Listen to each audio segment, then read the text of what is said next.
Nobody knows what they're doing. Everyone out here is winging it. Adults don't know what they're doing. Young adults don't necessarily know what they're doing. Teenagers and kids definitely don't know what they're doing. Um, in this thing of called life. Um, Everyone is winging it, making it up as they go, and then there a majority of the population. All right, doesn't matter where you are, what part of the world you're in, what state you're in, what country. A majority of the population, since they don't know what they're doing, they are they tie themselves to the rules, they tie themselves to procedures, guidelines, and they tie their identity to their vocation, basically. So I'll get to that in a second, but touching on the first point I just made, people who don't understand the rules and guidelines and procedures they are inventions, they are suggestions, they are not set in stone. The second that a man or a woman breaks off and realizes that these rules and guidelines are just inventions and suggestions, the institutions panic because they realize they can't manipulate you and control you anymore. And so a majority of people, they don't want to be rejected, they don't want to be cast away, cast aside in so many ways. It could be physically, spiritually, emotionally, even in the family. So they quickly adhere to the rules and make sure that everyone sees their reputation, and they make sure that they are maintaining their image and their perception so that they don't end up as a cast out. Okay, that's point number one. Point number two is for the unfortunate people who tie their identity to their marriage, to their relationship, to their occupation, to their career, to their lifestyle.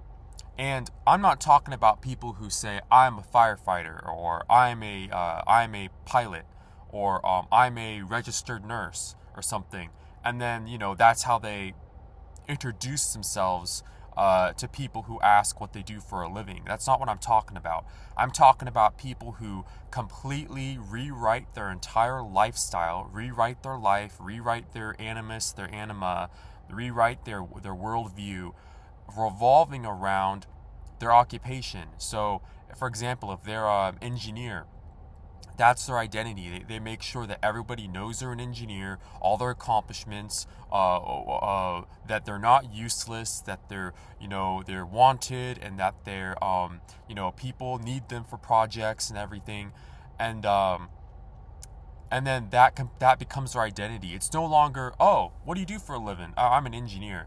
It's more like, I'm an engineer. I live and breathe and die an engineer, and whoever challenges my occupation, my life is going to turn upside down, because these people have tied their identity to that image, to that perception, to that occupation. It's that people like that, they take life way too seriously. And the thing is that the biggest secret, guys, this is the big secret I'm going to share with you right now. You can be like me. You could be going through stuff. You could be just, starting out in your life, relatively, young man or young woman. But I'm not despaired, or I'm not discouraged, because I figured this out, that the second you stop taking life seriously and start realizing that it's not as half as important as you think it is, or other people tell you it is, that's when you begin to actually relax and fall into a rhythm of life, even if you're busy working, or busy a student, or you're just constantly on the go. In the back of your head, what you want to do is, you can't take life seriously because it's not even worth taking seriously. That's the problem with all these people, is that people buzz around and they take life so seriously. Like I just said, they tie their identity to their marriage, to their spouse, to their occupation. If they were to lose any of it, they would have a complete midlife crisis, and they don't know who they are. And because they take everything so serious. And I don't mean serious as in their demeanor or their attitude. I'm talking about They take these institutions seriously. They take their paycheck way too seriously.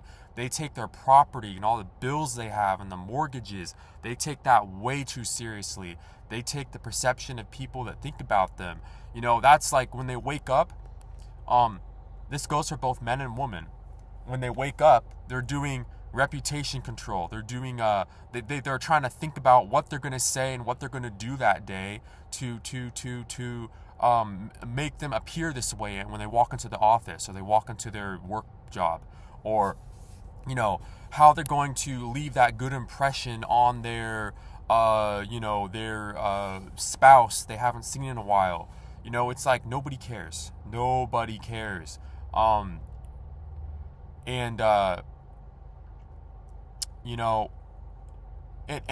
the reason people are like this is because they don't know anything. They don't know what they're doing. And it's not their fault. Ignorance is bliss. But the funny thing is that what's paradoxical about this is that these people, they act like they know everything, and they're the first people to criticize you, right? They're the first people to put you down, to talk to you, to set you straight. They're the first people to critique you and to say they know better.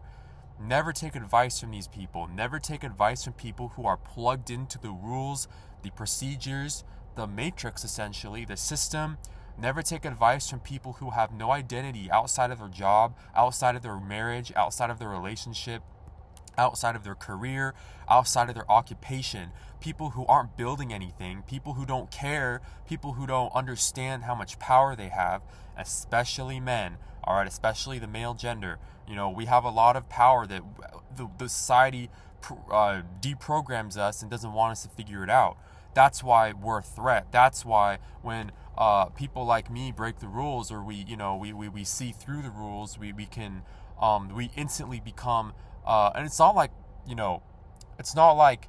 I'll use myself as an example here. It's not like I've ever trying to cause trouble on purpose. It's just that I can't be something that doesn't sit well with me, and it's I'm not going to conform to a prison-like culture. And the second people realize that about you, and you don't apologize for it, okay? If you could be a man or a woman, it doesn't matter. It doesn't matter the gender. The second that they realize they cannot manipulate you, or that you were the thing about you is that you see that you were acting naive the whole time because you had to play the fool to fool these people because they think they're smart, but they're actually fools, with all due respect, all right? Like I said, ignorance is bliss for them. And you played your part so well. They thought that you were just they thought that you were a stooge, or they thought you were raised in a certain environment or household where they didn't teach you how the world works and the dynamics of people, and that you were easy roadkill. But little did they know that you know way more than them. But since you've been judged, manipulated, for lack of better words, persecuted your whole life, you learn to play dumb, you learn to play naive, you learn to walk on eggshells, you learn to become like a squid. If you guys don't know this, the cool thing about squid is that they have cells on their skin, on their slimy skin, that changes color. So that's how they can blend in with everything. So can octopus. So you became like a squid, you are like a chameleon. You kind of darted here and there, you blended in, you change your skin, not literally, but you change how you act, you change your output, you change the way you speak to certain people. You did code switching, okay? Code switching. Your language, maybe the way you talk to certain groups at the workplace, in your family, whatever. You code switch, you became a squid, you became a chameleon, okay? And these people didn't see it coming, that when you realize that, what these people were doing, they thought you didn't know, but you did.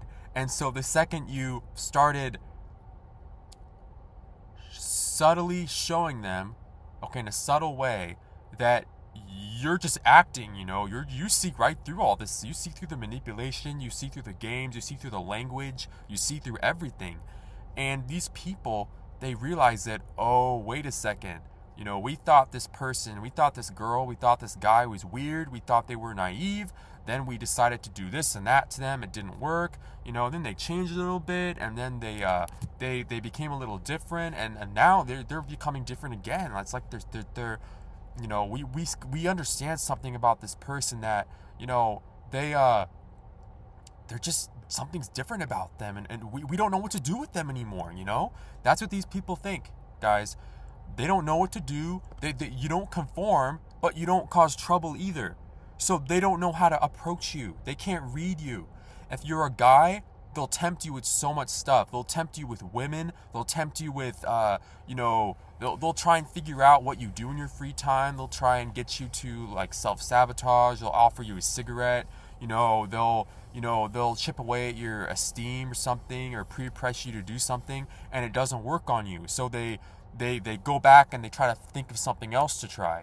And if you're a woman, they'll use the opposite. They'll use men. They'll use other guys in your workplace, or if you're in a school, they'll try and gaslight you to think that you did something wrong on the assignment, but you did everything. They'll if you're a woman, or you're a girl watching this right now, they'll try and get you where you're weak. They'll try and see if you're insecure about anything, or insecure about your looks or something, and they'll try and chip away at that. If you're a guy, they'll try and they'll find out where you live and what car you drive, and what you do with your free time, and then they'll chip away at that. They'll have these conversations to try to make you feel bad, or they'll guilt you or shame you because if you drive a nicer car than them, they'll make you feel bad for that. Or if you drive a worse car than them, for example, they'll make you feel bad for that. It's like, that's what these people do. They'll try. It's like a wheel, okay? They'll spin the wheel and see what angle they can get you on. And when they realize that you can't, because your identity is not tied into a vehicle, a career, a person, a man, a woman, a job, your family, an occupation, you're the type of person where you're not even attached to this life, right? You could almost get hit by a car walking down the street, and these drivers, they could almost run you over, for example, but you don't even care. You don't even flinch, because you care, but you don't flinch because you realize that this life is so wonderful and so crazy at the same time that you've alchemized the fact that you have no control over anything, and you have no control over what happens to you. You have no control over what people think of you. You have no control over anything that except your own response, your own actions, your own worldview, and your own attitude and your own mindset. All right. I know I just said a lot of things right there, but in general, you have control over your own response and how you see things. Okay. And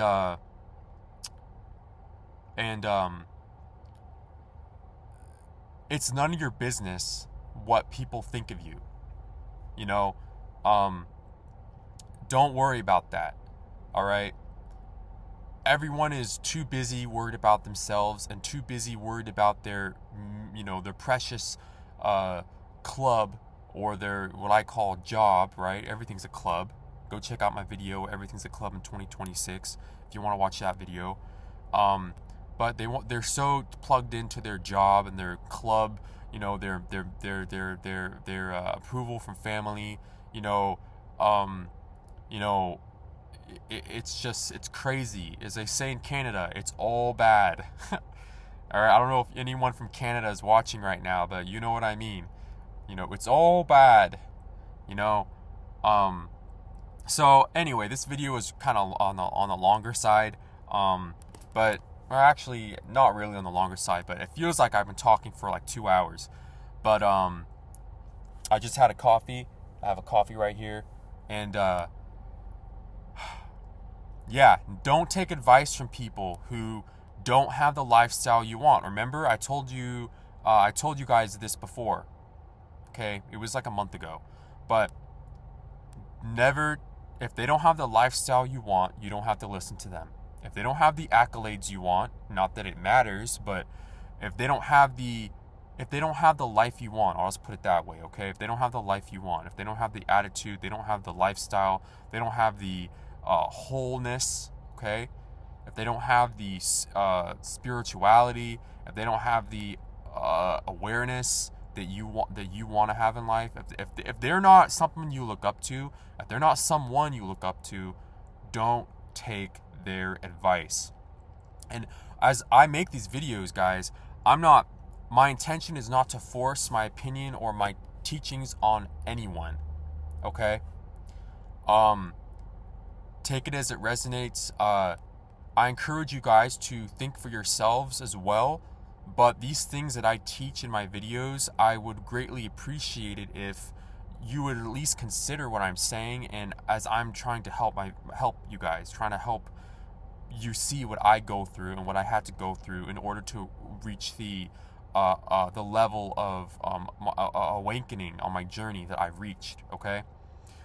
So, having said that, I hope you all have a great day. Show me some support and hit the like button for me. Hit the bell icon so you know when I post a new video. And subscribe to the channel. I appreciate the support. And don't take advice from people who are plugged in, from people who don't have the life you want, or who aren't working toward the life you want. All right? If they don't inspire you, these people out here in the matrix, I don't think it's going to hinder you more than help you, is what I'm trying to say here. Their identity's tied to things that have no value. And ignorance is bliss, and, they can't see that. So, as a man or a woman full of life and full of self-awareness, consider this message as a gold nugget on your journey.